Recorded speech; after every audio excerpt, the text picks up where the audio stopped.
جو روایت سے کیا ملتا ہے کہ پہلے ہمارے اعمال دیکھے جائیں گے پھر ولایت کام آئے گی. یعنی دونوں چیزیں ایک دوسرے کے بغیر ادھوری ہیں.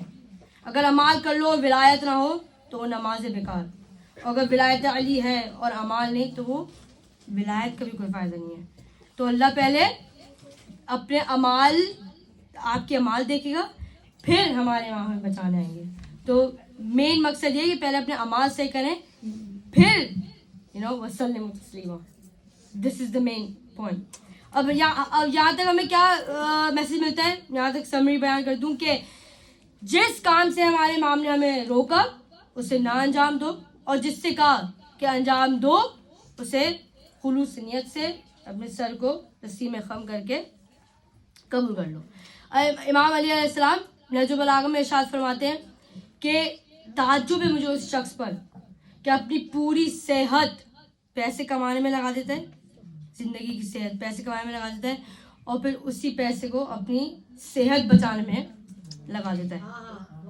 میں نے دیکھے الفاظ دیکھے امام کے, میں یہ سنتی ہوں تو میرے رونگٹے کھڑے ہوتے ہیں.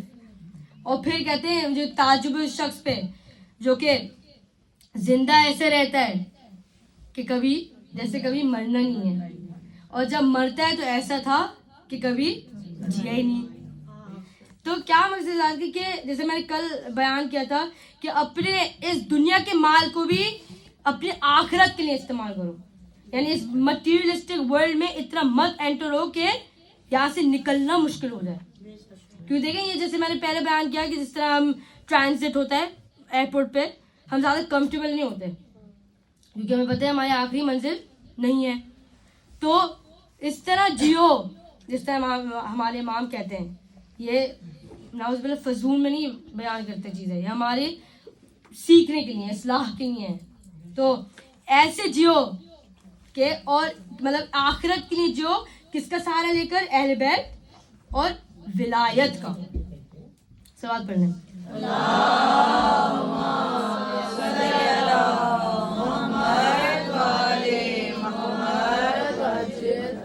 اب دیکھیں سب یہی رہ جائے گا, یہ مال دولت گھر اولاد whatever جو materialistic things ہیں سب یہی رہ جائیں گی.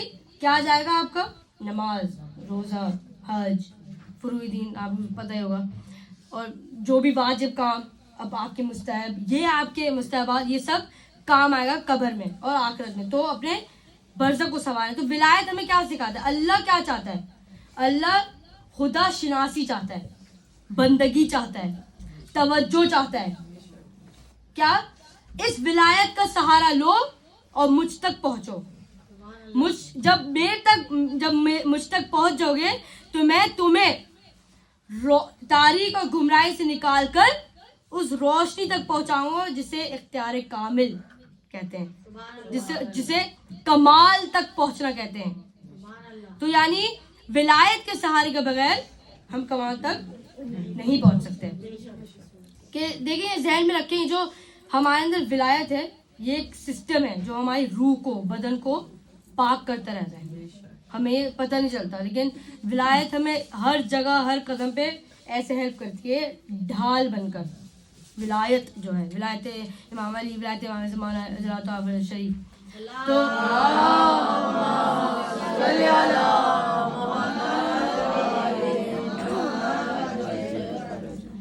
کہ یہ ایسی ولایت ہے کہ جب ہوا میں چلتی ہے تو منافق اور مومن کو الگ الگ کر دیتی ہے, منافق اور مومن کی پہچان صاف بتا دیتی ہے. تو دیکھیں اب اس وقت کی ولی کو یعنی امام زمانہ کو اب زیادہ مت رلائیں. یہ میں ہمیشہ یاد دلاتی ہوں, ریپیٹیشن ہوتا ہے, دس از دا مین پوائنٹ.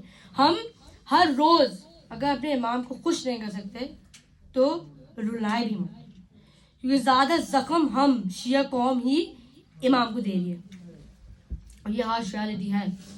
اگر ہم عمل نہیں کر سکتے ان کی باتوں پر تو بڑے بڑے دعوے بھی مت کرو کہ ہم حسینی ہیں, ہم علی کے ماننے والے ہیں, کیونکہ ایسے ہم ان کی امیج اور خراب کر رہے ہیں.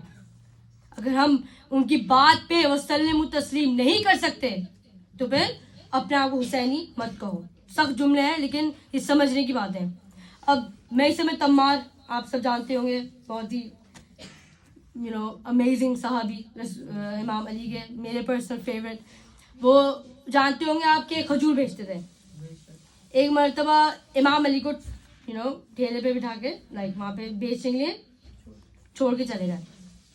اب ایک شخص آیا, کھجوریں خریدی, کھوٹا سکہ لے کر چلا گیا. اب واپس آئے, میں سے کہا مولا یہ کیا, اتنی سی کمائے ہوئے وہ بھی کھوٹا سکہ. اب دیکھیں ہماری امام کی عدالت دیکھیں, ہر چیز ہمارے امام کی جسے بیان نہیں کر سکتی میں, اب ٹو ڈیٹ ماشاء اللہ. تو اب وہ بہرحال واپس آتے ہیں, کہتے ہیں یہ کیا ہے, اتنی سی کمائے اور کھوٹا سکہ ملا وہ بھی. وہ شخص غصے میں آیا واپس کہ کھجور کو پھینکتا ہوا, کہتے ہیں یہ کیا دیا ہے, خراب کھجور ہیں. کہا جس طرح کا کھوٹا سکہ تھا اس طرح کی میں نے تمہیں کھجوریں دیں. وہ غصے میں چلا جاتا ہے, اور اسی بحث تو کوئی کر نہیں سکتا امام سے. تو جو امام کھوٹے سکے کے بدلے میں کھجوریں بھی ایسی دے تو وہ بغیر عمل کے جنت کیسے تقسیم کرے گا.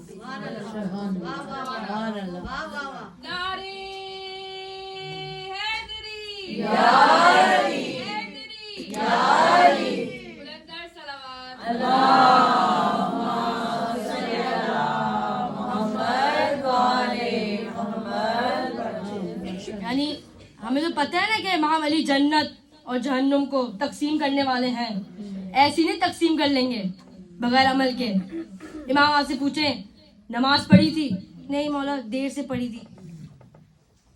حجاب کرتی تھی, نہیں مولا وہ بھی نہیں ہوا. تو کس بات کے پھر ہم کس پہ روتے ہیں, پھر ہم کس بات پہ ہم نکالی ولی اللہ.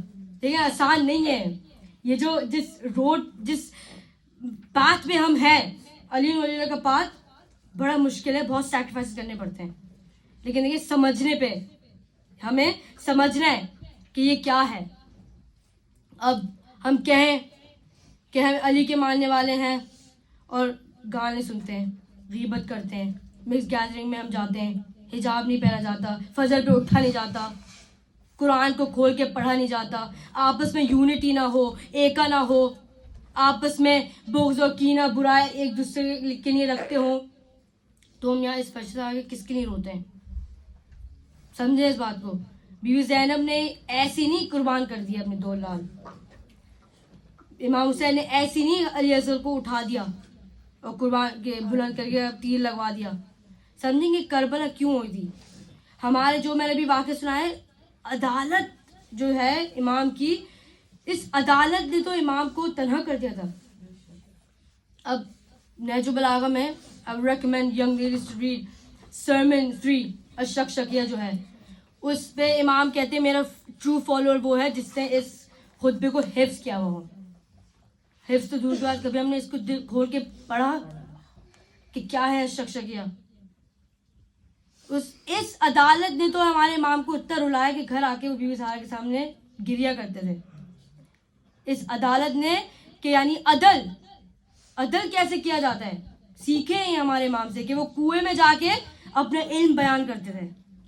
کوئی سننے والا نہیں تھا ان کو, امام کو, کہ وہ گریا کرتے بیوی زہرا کے سامنے, اور بیوی زہرا اچھی زوجہ بن کے کیا کہتی ہیں, اے علی کوئی سنے نہ سنے میں ہوں ادھر, میں آپ کو سنوں گی. لیکن ایز ینگ لیڈیز ہمیں یہ بھی رول ماڈل بی فاطمہ زہرا میں ملتی ہیں کہ ایک میاں اور بیوی آپس میں کس طرح ریلیشن شپ رکھیں.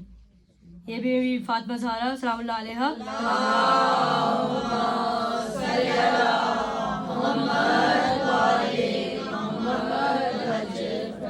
کہ امام موسیٰ کاظم علیہ السلام فرماتے ہیں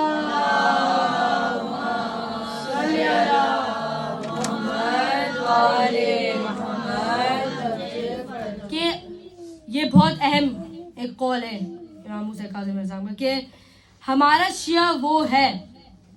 دیکھیں اب اس میں ہر چیز آ جاتی ہے, ہر چیز, ٹھیک ہے, each and every single thing which has been said by the Ahlul Bayt that we have to follow. کہ ہمارا شیعہ وہ ہے جو کہ ہر لحاظ سے ہمارے نقش قدم پر چلے اور ہماری باتوں پر تقلید کرے. اب پوچھو اپنے آپ سے کہ کون سی ایسی چیزیں ہمارے عمل میں جس پہ جو کہ ہمارے امام بھی کرتے تھے؟ کون سی ایسی چیزیں فخر سے میں کہہ سکوں امام یہ چیز آپ نے بتائی تھی میں اس پہ پوری اتری ہوں. یہ ایسی نہیں بی بی زینب نے اپنے دونوں لال قربان کر دیا اور پھر واپس دیکھا بھی نہیں پلٹ کے. ایسی نہیں حضرت عباس چلے گئے. ایسی نہیں امام حسین اپنا پورا گھر کی عورتوں کو چھوڑ کے کربلا کے میں اکیلا. یہ بہت بڑی قربانی ہے. ہمیں سمجھنا ہے کہ آج ہمیں جس کو پرسہ دینا ہے وہ ایسی ماں ہے جو کہ خود بھی اپنے بیٹوں پہ نہیں روئی. ایسی ماں ہے جس نے حسین پر اپنے بیٹے کو قربان کرنے کے بعد پلٹ کر ایک دفعہ دیکھا بھی نہیں. یہ ایسی ماں ہے. بی بی زینب کو آج خاص طور پہ پرسہ دینا ہے کہ اے بی بی آپ اگر نہیں روئی اپنے بیٹوں پر, آج ہم ہیں آپ کے بیٹوں پہ رونے کے لیے.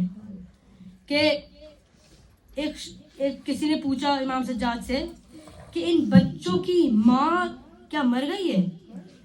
تو امام سجاد نے کہا نہیں, ان کی ماں میری پھوپھی زینب ہے, لیکن میری پھوپھی زینب نے حسین سے وعدہ کیا تھا کہ اے بھیا میں تیرے علاوہ کسی کو نہ رہوں گی.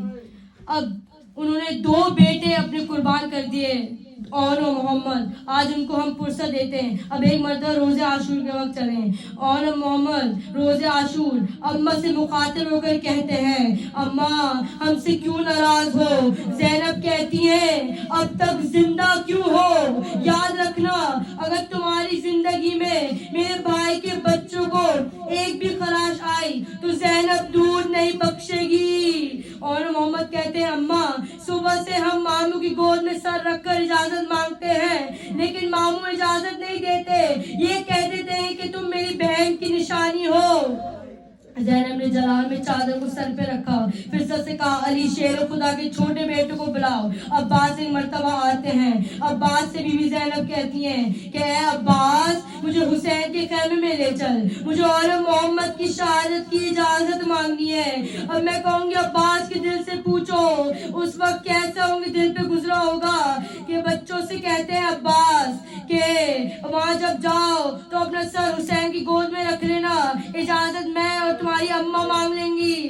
ایک مرتبہ بی بی خیمے کے اندر داخل ہوتی ہیں. حسین تعظیماً کھڑے ہوتے ہیں. زینب کہتی ہیں آقا میرے لیے تعظیماً کھڑے مت ہو, آج میں بہن نہیں سواری بن کر آئی ہوں. آپ صغیر کے بیٹے ہیں, محروم نہ لوٹائے گا.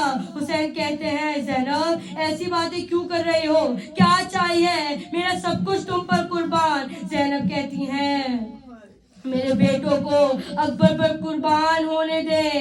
عبداللہ نے کہا تھا کہ جب جنگ کی نوبت آئے تو ہمارے بچے اکبر سے پہلے بھیجیے گا. ایک بیٹے کو عباس نے سوار کیا, دوسرے کو حسین نے سوار کرایا. دونوں نے حملہ کرنا شروع کیا. جیسے قریب آئے عمر سعد نے پورے لشکر سے کہا حملہ کر دو, یہ بہت قریب آ گئے ہیں. جب قریب سے وار ہوئے تو ایک کے سر پہ گرز لگا, دوسرے کے سر پہ تلوار لگی. ایک کی روح اسی وقت پرواز ہو گئی. دوسرے نے کہا مامو جان ہماری مدد کو آئیے. سید شہداء لاشیں پر پہنچے. مامو جان ہماری ماں سے کہے گا کہ ہم فرات تک پہنچے تھے لیکن ہم نے پانی نہ پیا, ہم نے آپ کی وصیت کو یاد رکھا. مامو جان ہماری ماں کو ہمارا آخری سلام کہیے گا.